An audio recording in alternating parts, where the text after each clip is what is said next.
gbogbo tó wù láyé lónìí kí wọ́n sọ nípa Jesus Christ èyí tí bàbá wa apostol kìíní sọ Jésù lólùgbàlà Jésù tẹ kò lólùgbàlà tó lọ sí inú ọgbà Gethsemane tó ní wọ́n lóhùn o nígbà wọ́n fẹ́ pa mí ó jẹ́ kú púpọ̀ mi ìfẹ́ wọ́n fẹ́ pa mí mọ̀jẹ̀ ń kú bíbélì ni òógùn tí ń bọ́ lára Jésù dàbí ìró ẹ̀jẹ̀ Jesus Christ was begging God supplicating to God pé mọ̀jẹ̀ ń kú ṣé ó wá jẹ́ olùgbàlà aráyé if Jesus Christ were God which God was he praying to? ẹnjẹ ìpè lórúkọ ní book of Mark chapter 15 verse 34. nígbà ní Jésù sọ wípé Eloi lama sabachthani. Eloi tó túmọ̀ sí pé my God Jésù náà ní sọ̀rọ̀ yẹn ìsani subtle language Jésù náà ní sọ̀rọ̀ pé Ọlọ́run mi ẹlẹ́dàá mi mọ́kàn mi lẹ̀ má bà tèmi jẹ́ má jẹ́ n sórí ibú má bà tèmi jẹ́ olùgbàlà aráyé nìyẹn o. ní John chapter 10 verse 39 John chapter 8 verse 58 the Bible says Jesus was going from one place to another ó ń sá káàkiri bí oníwo ilé ni fúngbà tó gbúrò okú ẹ dákun ṣé ojú kan ni màálù wọn sọ́fẹ́ dá lọ́rùn àwọn ìdájọ́ okú fún bí tọkàn rí ọ̀bàlẹ̀. Praise the Lord, hallelujah. Gbogbo àmọ́ Ọlọ́run tí a bá wo fídíò yìí mo rọ̀ wá ẹ jẹ́ ká bá wa share. Ṣé rí gbogbo nǹkan tẹ́ sọ kò tí ì sọ pé Jésù kì í ṣe Ọlọ́run. Ibi tí ìṣòro yín ti bẹ̀ ni pé ẹ ṣì nǹkan tí Kristẹni gbàgbọ́ nípa Jésù gbọ́ ọ̀tọ̀ ní nǹkan tá a gbàgbọ́ nípa nǹkan tí Jésù jẹ́ ọ̀tọ̀ ní nǹkan tẹ́ fẹ́ sọ fún wa. Gbogbo alámọ̀ wípé nínú Christianity there is Trinity, one God, three persons. Father, Son, and the Holy Spirit. They are God. One God, three persons. That is our belief. So nígbà tí Jésù sọ wípé bàbá bí ìwọ bá fẹ́ mú aago yìí kúrò lórí mi ṣùgbọ́n kì í ṣe bí èmi ti fẹ́ bí kò ṣe bí ìwọ ti fẹ́. He is not praying to another God. He is connecting back to his realm. Because in the yìí gbé kalẹ̀ fún wa ni wípé Jesus is all God. Pé òun náà ni Father, Son, and the Holy Spirit. So tẹ́ ẹ bá gbé irú ìròrí yẹn wá ní irú ọ̀rọ̀ tẹ́ ẹ sọ yẹn jẹ lọ tó bá pé irú ìròrí tẹ́ ẹ gbé wá yẹn ni belief wa òun ni irú ọ̀rọ̀ tẹ́ ẹ sọ yẹn ló jẹyọ. But our belief is that there is Father, Son, and the Holy Spirit. So when Christ is saying that tí ìwọ bá fẹ́ mú aago yìí kúrò lórí mi, he is communicating to the Father, who is God, and Jesus also is also God. Three person, one nature. Òun lè ṣe rí pé gbogbo nǹkan tí Jésù ṣe pátá ní ọ̀pọ̀ ju nǹkan tó ṣe kò sí ẹ̀dá èèyàn tó lè ṣe. Gbogbo ibi tí Jésù dẹ̀ ti pera rẹ̀ ní ọmọ Ọlọ́run, àwọn Júù understand wípé is one who is equal with God ló pera ẹ̀. Gbogbo bẹ̀ ni wọ́n ti fẹ́ sọ lókùúta. The book of John chapter 10 from verse 30 to 33. The book of John chapter 5 from verse 17. Àwọn bí tó ti claim nǹkan yẹn. Wọ́n ní blasphemy ni. In fact, ìgbà tó sọnù ìwé Matthew wípé àti Luke wípé ọmọ ènìyàn yóò wà ní ọwọ́ ọ̀tún agbára Ọlọ́run. Wọ́n mọ nǹkan tó mean pé this is blasphemy. Wàá jókòó ní ọwọ́ ọ̀tún Ọlọ́run kẹ̀. Ẹni tó wà yìí pọ̀ pẹ̀lú Ọlọ́run ló lè ṣe nǹkan tó ń sọ yìí. They say as blasphemy tí ó dẹ̀ pé ìyẹn gan wọ́n fi sọ pé no ó gbúdọ̀ kú. So Bíbélì tó dẹ̀ wà lọ́wọ́ yẹn náà dẹ̀ ni kò tí ì ṣe mí. That's number one. Number two, òun náà nípa sọ wípé bàbá sọ wípé Jésù olùgbàlà. Bàbá kọ́ ló sọ, ìyìn tí Bíbélì sọ ni, ìyìn tí Jésù dẹ̀ sọ ni. Praise God. Torí pé tẹ́ bá lọ sínú the book of Luke chapter 2, ẹ máa rí bẹ̀ nígbà tá a bí Kristi. Wọ́n ní àwọn olùṣọ́ àgùntàn sì wà níbẹ̀ tí wọ́n ń ṣọ́ agbo ẹran wọn. Áńgẹ́lì wa kan sì yọ sí wọn, ògo Olúwa sì tàn yí wọn ká. Ó ní ẹ má bẹ̀rù nítorí mo mú ìhìnrere ayọ̀ fún yín wá. Ṣíṣe tènìyàn gbogbo, ó dẹ̀ sọ pé nítorí a bí olùgbàlà fún yín lénìí ní ìlú Dáfídì. Sọ áńgẹ́lì tó wà náà sì bí Jésù ó pè lólùgbàlà. Praise God. So the book of Mark chapter 10 verse 45, Jésù sọ wípé èmi kò wá láti mọ ọmọ ènìyàn kò wá pé ká máa ṣèrànṣẹ́ fún bí kò sí láti ṣèrànṣẹ́ fún ni àti kí ó lè fi ẹ̀mí rẹ̀ ṣe ìràpadà ọ̀pọ̀lọpọ̀. Ó dẹ̀ confirm ẹ̀ in the book of Luke chapter 24 from verse 43. So kí la fẹ́ mú wá?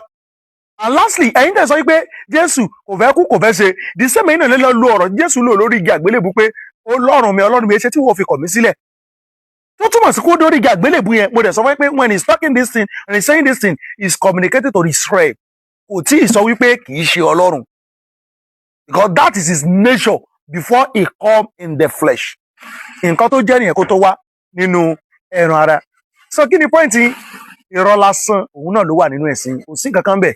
Ó lè dá bẹ́ẹ̀ àwa fẹ́ràn ẹ̀ bẹ́ẹ̀ bí Jésù ṣe wà bẹ́ẹ̀. Ẹ wá sọ́nà ọ̀rọ̀ yín pé Jésù o ó sá kúrò níbì kan o nígbà tí wọ́n fẹ́ pa o. Okay. Ṣé ẹ̀yin fẹ́ jẹ́ kí Jésù dúró? Number one, Bíbélì sọ pé Jésù sá.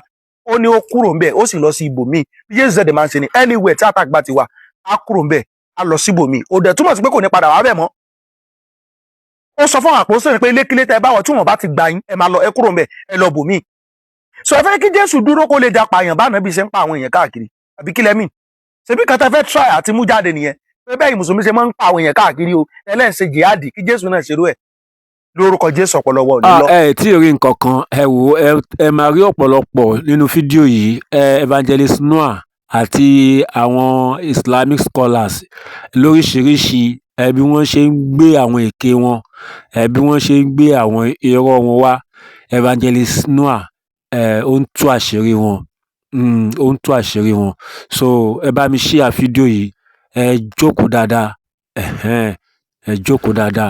Torí ẹ máa rí ọ̀pọ̀lọpọ̀ nǹkan tó ní agbára gbogbo àwọn Islamic scholars yìí ọjà irọ́ tí wọ́n dá kalẹ̀ lé Jésù lórí evangelist Noah wọ́n ti fi olùrọ̀rọ̀ Ọlọ́run wọ́n ti fi wó ọjà irọ́ yẹn o ẹ bá mi ṣe ẹ ṣe ó yá.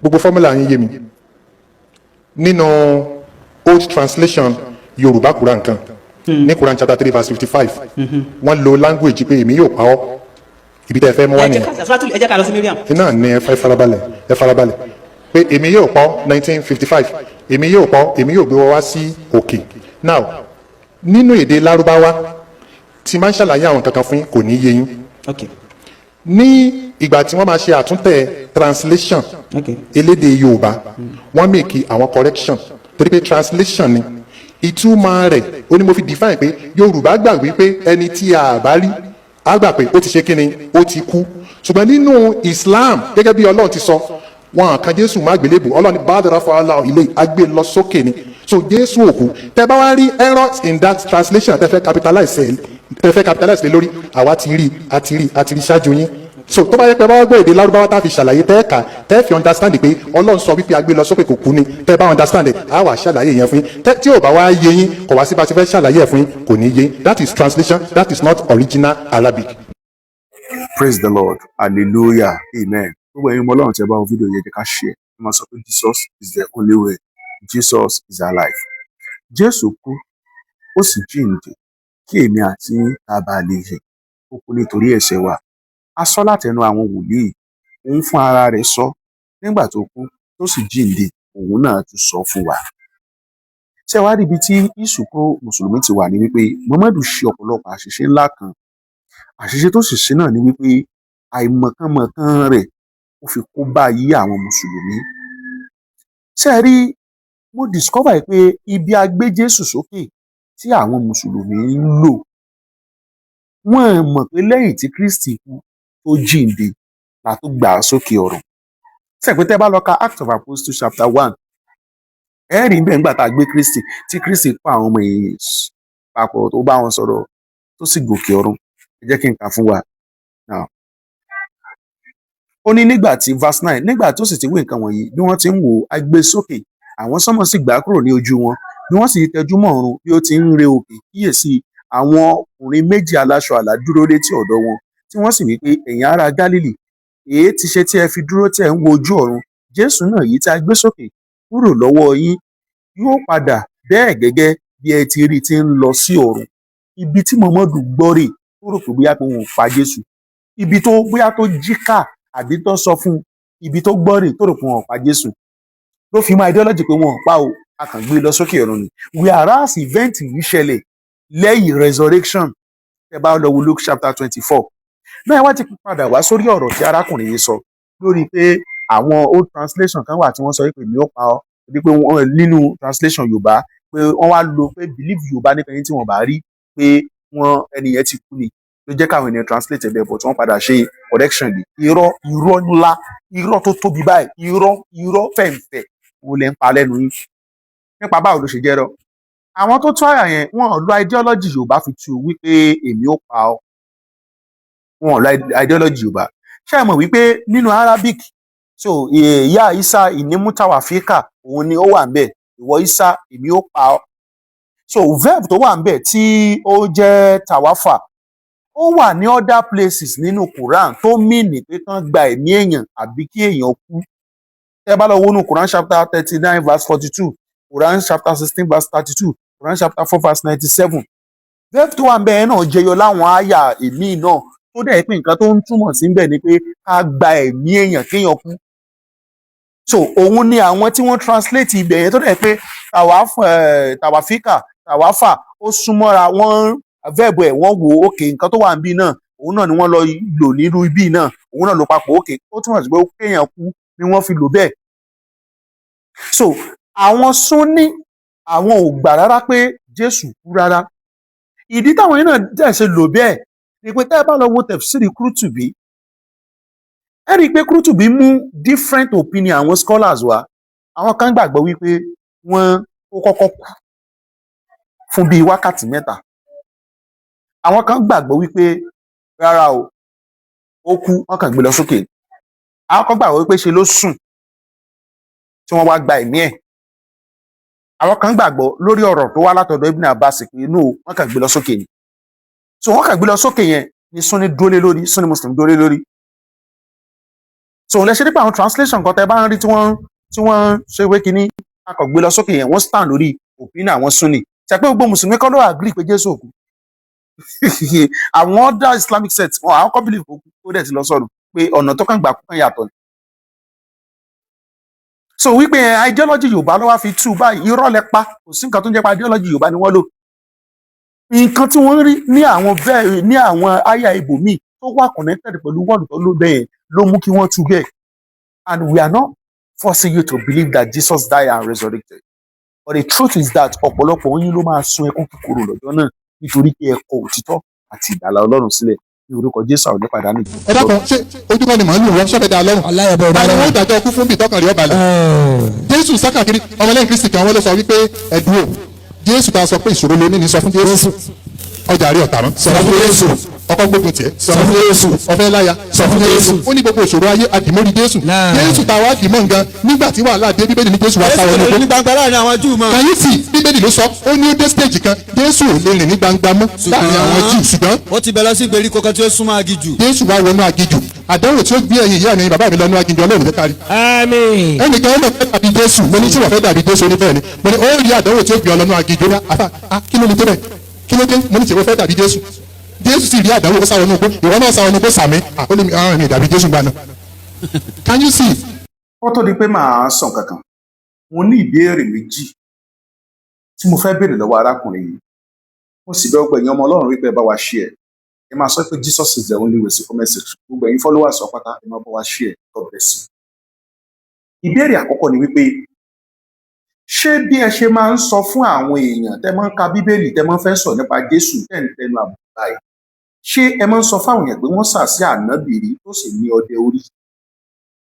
Ìyẹn àkọ́kọ́ gẹ́gẹ́ bí àdìsí ṣe gbá pé wọ́n sà sí ó sì bẹ̀rẹ̀ sí ní san tí ò ṣe. Number 2, ṣé ẹ máa ń sọ fún àwọn èèyàn pé májèlé ló pa Mọ̀mọ́dù gẹ́gẹ́ bí àdìsí ṣe gbé wá wípé ànábì sọ wípé májèlé tóun jẹ òun fìlì pé ó ti já iṣan òun ikú tó dẹ̀ pa nìyẹn ìgbà tó ń kú lọ lọ́wọ́ ló sọ. Ṣé ẹ máa ń sọ fáwọn èèyàn bẹ́ẹ̀ tẹ́ ẹ bá kí ń sọ kò dáa o. Ìyẹn àkọ́kọ́. Ẹlẹ́ẹ̀kejì ká wá sórí ẹsẹ̀ Bíbélì tí ẹ sọ lé lórí.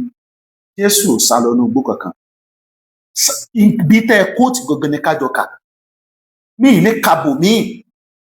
The book of John chapter 11 verse 54 tẹ́ ẹ gbé sójú screen fídíò yẹn gbogbo èèyàn ẹja jọ kà á.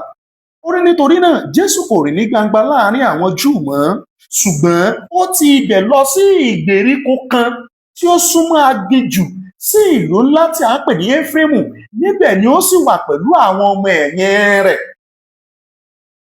Torí pé àwọn Júù tí Kristi bá ti sọ̀rọ̀ tó bá ti lòdì sí wọn báyìí nẹ́ẹ̀sì ni pé wọ́n fẹ́ pa.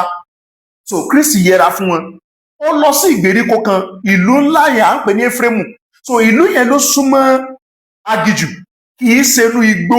Jésù lọ́nu igbó sábkàtà kóòtù the same verse náà ni mo gbé sójú screen yẹn. Praise God. Jésù dẹ̀ ń ṣe gbogbo nǹkan wọ̀nyí láti lè avoid iṣẹ́ ibi tí Mọ̀mọ́dù ń ṣe ni. Torí pé tó bá pé Mọ̀mọ́dù ni yóò padà kógun lọ jà wọ́n kó pa wọ́n dànù ni. Ẹ lè má gbàgbé pé lẹ́yìn bíbà ní John chapter 12 Jésù padà wá praise God. Tẹ́ bá lọ mú láti verse 1. John chapter 11 tẹ́ kà yẹn from verse 54. Tẹ́ mú wá sálẹ̀ ẹ rí i pé wọ́n ń sọ pé kán bá wọn máa sọ tó bá wá sí àjọ ìrékọjá. Ìgbà tí àjọ ìrékọjá ẹ̀ dẹ̀ tó Jésù wá sí Bẹ́tánì. Àwọn Júù mọ̀ pé ó wà ń bẹ̀. Wọ́n wá Lásárù wá. Kódà wọ́n ń wá ọ̀nà àti pa Jésù àti Lásárù. Torí wípé nípa Lásárù ọ̀pọ̀lọpọ̀ àwọn Júù ni wọ́n fàyè wọn fún Jésù. Iṣu tọ́dẹ̀ ní pẹ̀lú Jésù nìyẹn pé àwọn èèyàn convert wọ́n dẹ̀ ń gbàgbọ́. Ẹ̀yìn ìgbà yẹn ni ó padà wá Jerúsálẹ́mù tí wọ́n tẹ́ aṣọ fún un, tí wọ́n ń kí, tí wọ́n ń yìn, tí wọ́n ń gẹ̀ ẹ́. Ṣé torí pé Jésù ok ẹ̀ expect wípé ó yẹ kó dúró ó wá máa pa wọ́n padà bí what do you think? Àsìkò rẹ̀ ò dẹ̀ tó ní gbogbo ìgbà ẹni torí gbà nígbà tí àkókò rẹ̀ tó tí wọ́n wá mú ó fi ara rẹ̀ sílẹ̀ fún wọn. Wọ́n sì mú wọ́n kàn án wọ́n sì pa ó jíǹde lọ́jọ́ kẹta ó sì wà láàyè títí ayérayé. Jesus is the light of the world. Hallelujah. Ojú ọ̀nà ìgbé ní Islam. Muhammadu ní ìgbé ayé eré kan tẹ́ ẹ fi lè propagate Islam. Reason ẹ ṣe àtàkì Jésù àti ìbílẹ̀ nìyẹn.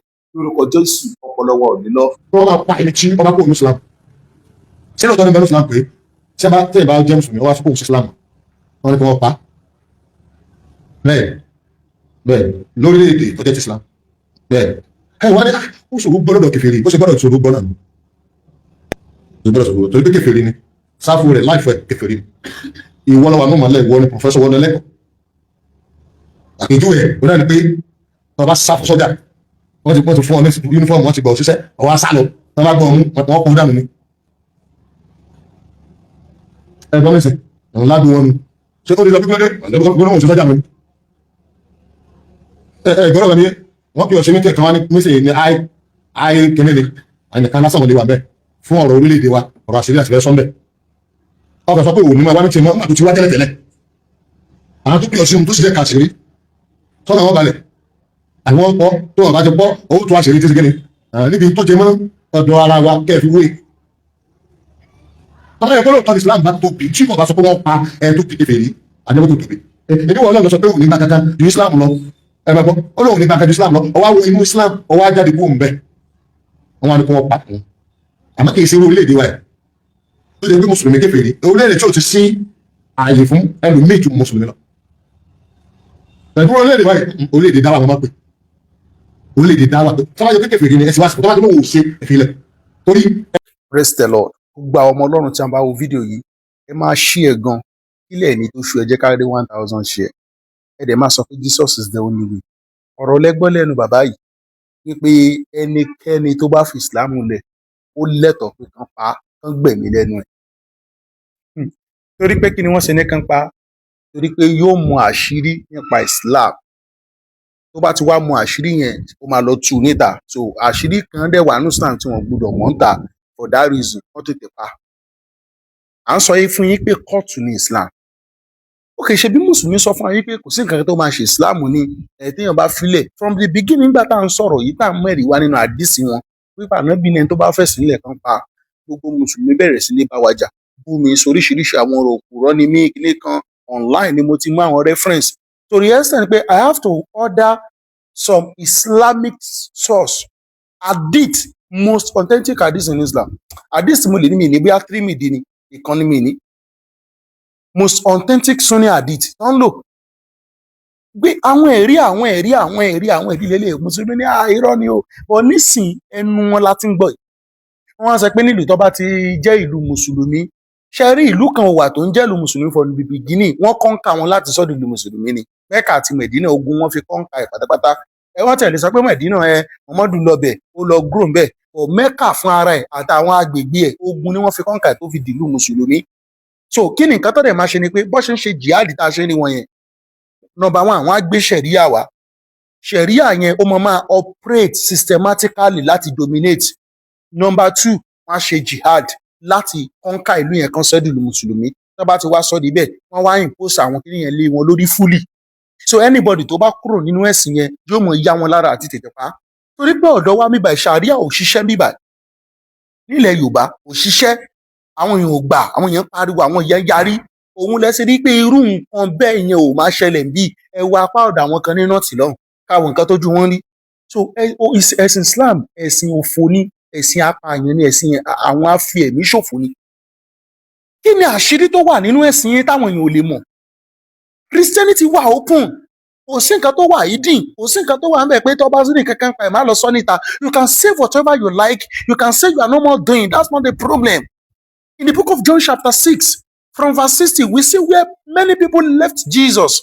Wọ́n láwọn ò bá rìn mọ́, ọ̀rọ̀ tó ń létí tó sọ ti le jù, and kò gbé ọwọ́ sókè pẹ́nikẹ́ni.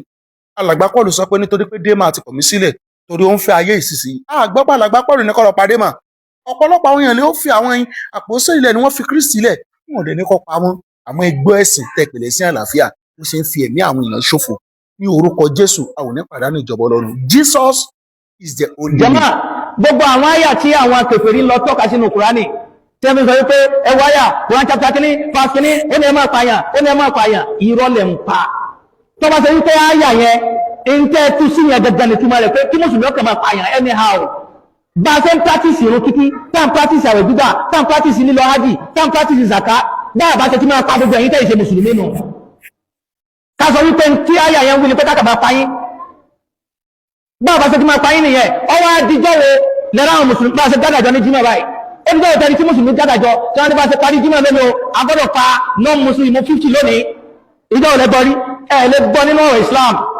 Praise the Lord, hallelujah.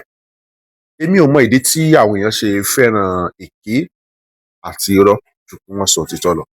Gbogbo èèyàn ọmọ Ọlọ́run tí ẹ bá wo fídíò ẹ máa sọ pé Jesus is the only way, kẹ́ni máa bọ̀ á ṣe. Ọ̀rọ̀ arákùnrin yìí ń sọ wípé àwọn ayé àlùkùránì tí wọ́n mú wá pé Islam ní kán mọ́ pààyàn, ọmọ ọpa ẹni tí ò bá ti gbàgbọ́ pé irọ́ ni, pé tó bá yẹ pé bẹ́ẹ̀ ló ṣe rí, wáyé táwọn ò ṣe máa ṣe táwọn bá ti parí ìnú kíkí káwọn lọ pa àwọn aláìgbàgbọ́ àbí báwo nìkan. Now, ẹ jẹ́ ká bẹ̀rẹ̀ báyìí. Lórí Sura 9 aya 5 tó kọjá ọ̀kan gbòógì tó abrogate àwọn ayé àlàáfíà tó wà ní Islam. Ó sọ wípé nígbà táwọn òṣòwò bá lọ tán, ẹ pa àwọn òṣèbọ níbikíbi tẹ́ ẹ bá ti bá wọn. Àgbọ́yé àwọn àáfàá yín, àwọn tó ní ìmọ̀ nípa Kùránì, wọ́n mọ̀ wípé nǹkan tó wà ńbẹ̀ ni pé tí wọ́n bá ronúpìwàdà, tí wọ́n kírun, tí wọ́n yan sàká, ni wọ́n fi lè wà safe. So ẹ̀jẹ̀ ẹni tí ó bá wá jẹ́ aláìgbàgbọ́ wà permissible fún mùsùlùmí láti gbà. Lópin ìgbà tí ẹni tó bá jẹ́ olórí yín bá sọ pé ó yẹ ẹ jáde. Because I understand jihad débẹ̀ pé lẹ́yìn olórí tó bá ti pè, sọ tó lórí yóò bá sọ pé ó yẹ ẹ já ṣe jihad, ó lè má ṣẹlẹ̀.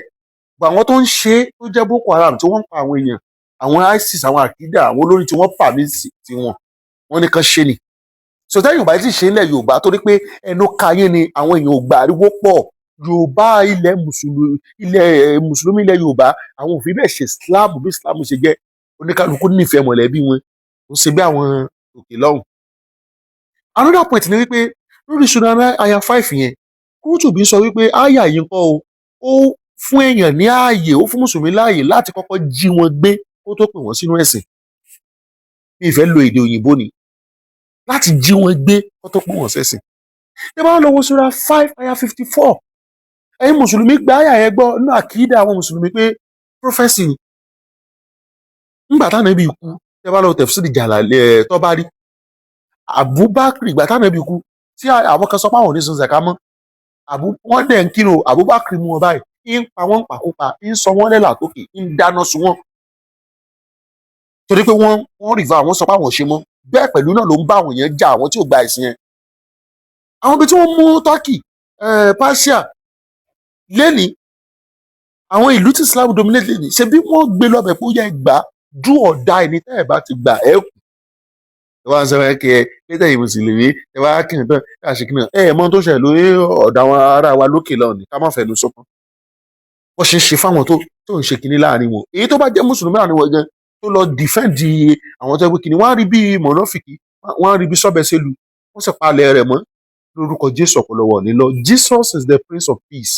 Ẹ wá sọ́dọ̀ Jésù kó tó di pópẹ́. Ànábì Muhammadu táwọn mùsùlùmí ń tẹ̀lé máa wọná, yóò wọná tí ó jònú náà. Gbogbo ẹ̀mọ́ Ọlọ́run tẹ́ bá wo fídíò yìí ẹ máa bá wa share.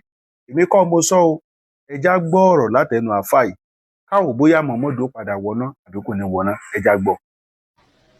Ó ń gbọ́ Fuji, hip hop, àpàlà, musical instruments, jìtá, piano àti gbogbo àwọn gángan tí wọ́n fi ń kọrin, ọ̀wọ́ ń gbọ́ ṣé tiẹ̀ èèyàn wọ̀ ní kó tó wà jẹ́ náà. ọlọ́wọ́n bá ní wa minan nasi níbẹ̀ nínú àwọn èèyàn man yashtari lahwal hadith àwọn tó jẹ́ pé wọ́n máa ń kówó lé orin yóò ra data yóò ra cd torí pé wọ́n fẹ́ gbọ́ orin yóò di owó lọ́wọ́ yóò lè fún ní fuji ọ̀dà àwọn hip hop yóò mọ̀ sẹ́ndì ọ̀sà kàǹtì wọn torí pé wọ́n fẹ́ gbọ́ kíni orin wọ́n ran àwọn olórin lọ́wọ́ wọ́n náwó sí di orin ọlọ́wọ́n bá ní liyudilla an sabilillah torí láwàlá hadith yẹn nígbà tí àwọn afáfẹ́ máa tútù kùtù kálukú máa tútù kùtù pé láwàlá hadith irọ́ ni láwàlá hadith kẹ́ máa fi ọsẹ yẹyẹ láwàlá hadith kẹ́ máa ṣẹfẹ́ ní afáwọn abúlé abdul masudi ó dìde mọ́ wọn lọ́rùn ó ní fa wallahi alladhi la ilaha illallah ó ní mo fi ọlọ́run ọba tí ayé pè jẹ́ rírọ́ tí ò sẹni tá à ń sìn tó sì lẹ́tọ̀ọ́ sí ẹ̀sìn ẹlẹ́yìn ọlọ́run ó ní mo fi búra ó ní láwàlá hadith àlìkìnà ó ní bàtà dẹ́bi ń tu fáwọn orin àlùjọ là nẹ́bi pé bí wọn bá ṣe káyà fún ọ tí wọn mọ orí burúkú tí àwọn olórin tí wọn dálẹ̀ lédè wa tí wọn mọ àdáwò tí wọn dálẹ̀ fọ́pọ̀lọpọ̀ àwọn ọ̀dọ́ sẹ́nìkan máa kọrin kọ́kàn ọ̀dọ́mọ dúdú sẹ́nìkan máa kọrin kọ́mọ máa ṣe ṣìnà sẹ́nìkan máa gbọ́ orin kọ́mọ máa sọ̀sọ́kúsọ kọ́mọ máa parọ́ kọ́mọ máa sọmọ̀ta kọ́mọ máa mutí. inú mi dùn pé gbala farabalẹ̀ gbọ́ nǹkan tí bàbá yẹn sọ nínú fídíò wọn so gbogbo àwọn ọlọ́run tí a bá wo fídíò yẹn máa sọ pé Jesus is the only way ẹ máa bọ́ wá ṣe lára àwọn ìdí àkọ́kọ́ tá a fi ń fi gbogbo ẹnu sọ wípé àwa àti mùsùlùmí àsìn ọlọ́run kan náà nìyẹn àsìn ọlọ́run kan náà àwọn lè máa sin ọlọ́run ìbànújẹ́ tí ó gbé wọn wọná bọ̀ ọlọ́run ayọ̀ olóore ọ̀fẹ́ àti aláàánú ni àwa ń sìn. ìdí àkọ́kọ́ tí mo sọ wípé ànábì mọ́ọ́dọ̀ máa wọná rè nínú hadith Bukhari àti sọ̀yìn Muslim ó gbé wá wípé Abubakar lọ sílé ànábì njọ́ kan Aisha ló gba hadith yẹn wá ó nígbà tó délé àwọn ó ní àwọn máa ń sáré méjì kan kọrin tí wọ́n sì ń lu daf àbí dove dẹni sorry òun ni mo gbé jáde lójú screen yẹn ó ní wọ́n lù bí ìlú bàndírì tẹ́rin rí táwọn kìíní ń lù yẹn ó ní bọ́ ṣe wá ń lù wọ́n ń kọrin wọ́n ń lù wọ́n ń kọrin Abubakar wá wọlé wá ní musical instrument of Satan ànábì wá ní kó dákẹ́ ó ní ohun èlò iṣẹ́ sàtánì inú ohun èlò orin iṣẹ́ sàtánì inú ilé òjíṣẹ́ àlá ànábì wá ní kó dákẹ́ pé kó fi wọ́n lẹ̀ pé gbogbo ìlú ló lọ́dún tí wọ́n tán máa ń ṣe wípé eléyìí tí wọ́n ń ṣe ọdún tiwa nìyẹn pé kó fi wọ́n lẹ̀. so ẹ̀dẹ̀ sọ pé tó bá kọrin máa wọná definitely ànábì àti Aisha àti gbogbo òdílé ẹ̀ ti wọná already automatically ní apá kan. ẹlẹ́ẹ̀kejì dédé ká sọ wípé bí àwọn bẹ́ẹ̀ ṣe sọ wípé wọ́n sọ wípé orin tá a fi ń yan Ọlọ́run ó yàtọ̀ sí orin tí a kọ̀ ń kọ fún ayé báwọn gbogbo orin tá à ń kọ fún ayé tó ń affect mind àwọn èèyàn dúró eléyìí tẹ́ sọ yẹn ń sìn ṣe pé ìyẹn wà pé àwọn èèyàn náà mọ̀ kó ń ṣe nìkan lẹ sọ pé òkè àwọn tó ń ṣe o ó lè mú ọwọ́ náà o àtẹ̀sùrù pókè lóòótọ́ ó ń ba ìgbàgbọ́ ọ̀pọ̀lọpọ̀ àwọn èèyàn jẹ́ bọ̀ kẹ́ wá kó gbogbo orin papọ̀ torí pé wọ́n jó sí ìyẹn gangan la fi máa mọ̀ wípé Allah ò kì í sọ Ọlọ́run òtítọ́. bọ̀sẹ̀ wọ́n gbà pé in the book of Exodus chapter 15 Míríàmù arábìnrin Árónì tẹ ló bí sá ìyẹn kọ́ ní tọ́pìkì wa Míríàmù arábìnrin Árónì tó jẹ́ wòlíì ó kọrin o ó mú ìlù lọ́wọ́ rẹ̀ pẹ̀lú ijó wọ́n sì kọ orin láti fi yin Ọlọ́run ò reject kò dẹ̀ condemn ẹ̀yìn ìgbà yẹn ọ̀pọ̀lọpọ̀ ẹ̀ràn àti ìsọtẹ́lẹ̀ ni Mósè tùtù ṣe o Mósè náà dẹ̀ wà ń bẹ̀ torí Mósè ló bẹ̀rẹ̀ orin yẹn ní Exodus 15 Psalm tó wà lọ́wọ́ yín tó wà ní Quran tó ń sọ pé nínú Quran chapter 4 verse 163 tó ń sọ pé Allah ló sọ Psalm kalẹ̀ kí ni Psalm orin hymns song prayer worship ni Psalm o. so báwo ni Ọlọ́run tó sọ orin kalẹ̀ ṣe máa automatically sọ pé orin ti jẹ́ evil. ẹnì mẹ́wàá ìpò ní sáàmù yìí ó ń lo harp ó ń lo trumpet ó ń lo àwọn oríṣiríṣi àwọn nǹkan èlò orin láti fi kọ orin láti fi yin Ọlọ́run. ẹ bá lọ sínú Psalm 92 ohun rere ni láti máa fi ọpẹ́ fún Olúwa àti láti máa kọrin sí orúkọ rẹ̀ ọ̀gá ògo jùlọ. ó dẹ̀ sọ pé lára ohun èlò orin olókùn mẹ́wàá lára dùrù lára ìró tó ní ìrònú ó list àwọn nǹkan musical instrument ń bẹ o lọ́dọ̀ tí yín sìn èèyàn ó wọ̀nà ṣùgbọ́n lọ́dọ̀ Ọlọ́run èèyàn ó déjọba Ọlọ́run torí pé nǹkan téèyàn fi yin Ọlọ́run ni tí a ṣe ń sọ fún yín pé ẹ̀sìn yín sẹ́ ẹ̀sìn ni kì í ṣẹ̀sìn. Jesus is the only way no matter what you can say and what you can do Jesus is the only way. ẹ̀sìn máa ń sànyẹ̀dẹ̀ lẹ́sìn ni òun la ṣe ń sọ wípé kẹ́ ẹ wá sọ́dọ̀ Jésù. a dúpẹ́ lọ́wọ́ Ọlọ́run fún gbogbo àwa tá a dìjọ wo fídíò yìí o ẹ rí i pé nǹkan kì í ṣẹ̀ṣẹ̀ ràgó tá a bá ń sọ wípé evangelist Noah wọ́n máa ń battalion ni o ẹ rí i pé gbogbo àwọn àfáà yẹn pátá ló fún wọn ní èsì tó tọ́ tó yẹ gbogbo àwa tá a dìjọ wo fídíò yìí náà ẹ̀yin náà ti gbọ́ ẹ ti rí bó ṣe lọ ìyà tó bá kọ sí ẹ̀yin náà bẹ́ẹ̀ bá ṣe rí sí ọwọ́ táwọn mùsùlùmí ń gbé ẹ bá mi bèèrè lọ́wọ́ pé how market o ṣé ó ń bu ìkún ẹ̀sìn Islam ni àbí ó túbọ̀ ń ba ẹ̀sìn Islam jẹ́. Ayé wa ò ní dojú ẹ ṣé o. Ẹ bá mi share láìpẹ́ á tún padà wá ní àlàáfíà.